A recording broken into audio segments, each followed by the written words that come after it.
People want to hear hope from us more than they ever have before. And as Christian health coaches, I believe this is one of the greatest mandates of our calling. To speak life and hope, whether we are sharing on a blog post, in a video like this, a live stream, individually, one-on-one with our clients. Wherever I am and whatever I'm speaking, hope has to be the filter that I speak from.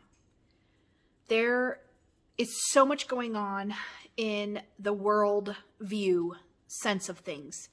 There is so much uncertainty. Even before these last 2 years of incredible uncertainty and incredible fear-mongering and everything that has gone on, we were seeing an increase of a lot of fear talk, negative speaking of death and sickness and things over us and over our futures.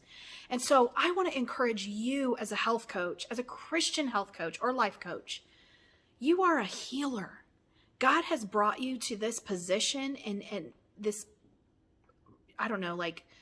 place of influence for this reason, to bring eternal perspective from the Word of God over everything you bring into your practice, whether you're helping someone heal, helping them lose weight, helping them prevent sickness, and to do it without the world's way of using scare tactics.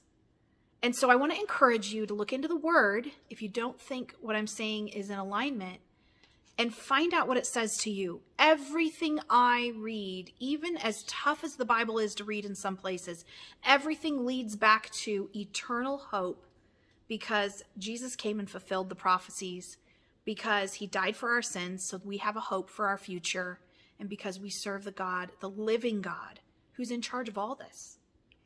So he's in charge of my individual health journey, and he's in charge of everyone's life that I touch. It's up to me what I'm going to speak over them. So what I want to encourage you with is, okay, if what you're saying is true and we're not to speak anything but hope and life, how do we then bring the change, inspiration, and systems and strategies and methods that we bring to people? I'm going to tell you how to do that. So the first thing is I want to explain to you why scare tactics do not work and how to speak hope instead over the people that you serve. You will see this very, very often. You will see terms out there like, if you don't do this, you'll be that, or you'll feel that, or if you're doing this, this will kill that or cause that, or you see that. You will die. You will be sick. You will be fatter. You will, all these things. What it's doing is, this is why they don't work. So why scare tactics don't work? It is turning people off to our entire message of holistic health and healthy living. So when we speak death or negativity over the situation or the person or whatever it is we're doing, whether we're writing or speaking, we turn people off. It leaves no room for grace, number 2. Which is God's gift to us eternally. That does not get taken away because things went nuts. That does not get taken away when crazy political things are happening around us and it feels like we're losing some freedoms, and we are losing some freedoms. Grace does not get removed from the picture. It is not dependent on outward circumstances. Okay, so that's why scare tactics don't work. It's turning people off and it leaves no room for grace. Another reason. People are all or nothing by nature. So we're already that way. Okay? Number 4, it becomes part of the industry noise. We just become another screaming voice in this midst of chaos of screaming voices. But when we are speaking life and hope and eternal perspective and the hope of Jesus, and even if we're not using his name, or which I do think we should use his name every once in a while because there is life and power in his name, but let's just say we're just speaking the principles of the word for now, we're putting out there something that cuts through the noise. And people are now going to tune into us in a whole new way. Number 5, and the final reason why I don't use scare tactics, and I encourage you not to, it does not build trust between you and the people you serve. It only promotes or adds to fear. So what should we do differently? Here's the first. Teach through example.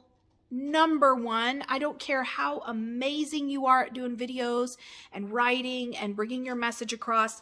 If your personal walk and what's visible of it is not showing me, then don't tell me. And on the other hand, let's put it in positive terms. If I see you living and walking the talk, I am even more sold on your message. So let's just frame it like that and put it in a positive frame. So instead of saying, you have to exercise, we're all getting fat, we're all going to die too young, you need to exercise, you could say, I noticed when I began to add in even just a few minutes of exercise daily, what a difference it made in my, and then list your benefits, my energy, my sleep, my sex drive, my appetite, whatever it is for you. Instead of yelling at or diminishing someone or posting something fear-mongering on our feeds or on our blogs. Number 2, post through a filter of grace. Write through a filter of grace. Produce videos through a filter of grace. Season everything you do with grace. People will be so much more receptive to your message. You're actually going to be one of the rare few left that choose to do that, that choose to slow down, pull out of the emotion of everything going on and everything we see for natural health versus medical, or natural health versus the government, or whatever we're seeing. If we season everything we're talking about with grace, there's a receptiveness now in the people we touch who read and listen to us. Number 3, write, share, post, create from your reader's point of view. I'm actually working on a blog post for you called How to Think Like Your Client. And I think that's going to be a powerful thing to kind of add into this particular roundup that we're talking about today, because learning to feel and think and come from their point of view is really important in, first of all, that grace filter. Secondly, wanting to bring hope, because now, even if I can't relate to someone who's surviving cancer, because I can't, I can put myself in their shoes through what they're sharing with me or through what I see them sharing on their feed. I can now soften myself based on what their perspective is. I can slow down and actually tune into and intuitively listen to what they're saying. And now I can talk to the people who follow me and read my stuff and watch my videos from that same place, instead of from Coach Bess, oh honorable coach who has earned this and achieved that and overcome that and come through that. I want to hear and come from a perspective of feeling and understanding the pain or the struggle of the people I serve. Okay? And that is one of the major ways that you will have a turnaround in your business, by the way. And, okay, 4th one. Ask questions. Ask! Stop assuming. Don't ever assume. Even if you can relate, because you've been through something similar. I cannot sit here and assume that everyone who has struggled with an autoimmune that I can feel or know and, be exactly on the same level as them. How can I assume that? Assuming is so disrespectful. Instead, I want to ask you how that feels.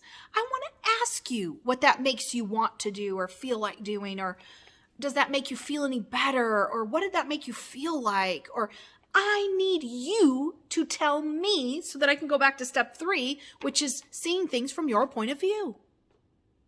I need you to tell me. How are you going to tell me? When I create this very safe space for you to share. And then I ask you what it feels like. And then I listen intuitively and actively as you share.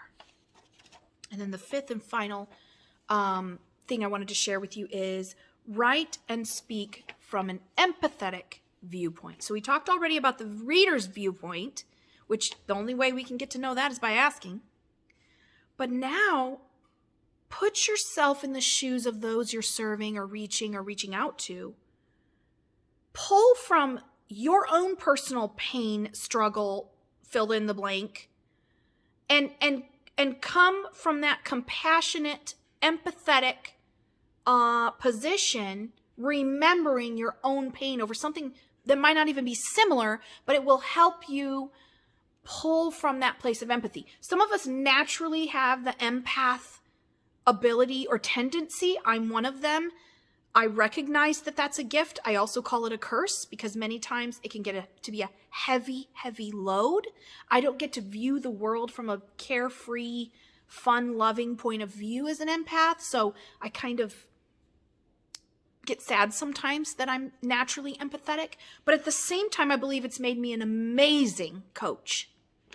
So if it's something you naturally lean towards, this is going to be easy for you. If it is something that you do not, and many of you actually are empaths, and that's what brought you to coaching. So, hey there, my friends. But if not, if this is not a natural leaning for you, it's not a natural mode of being in when you serve people, it's something you need to work on. And you do that by those other steps we just covered. So remembering that scare tactics don't work. People still use them. You'll see them everywhere. But they are discouraging, they are negative, and they put a wall between you and the people you want to serve. Instead, talk to and create from and write from and produce from an empathetic, compassionate, and understanding point of view full of hope and through a filter of grace. I hope you find this helpful. Our job as a coach is like none other, and you are so vital in what you're doing. And every piece of content that I bring you, I just want to encourage you to keep going. I want to encourage you to keep serving, and I want to help you do it better. So let me know if this was something that you could relate to, that was relevant for you, or if it resonates in a way where, yeah, this is something I'm working on too. I'd love to hear from you guys. Be blessed.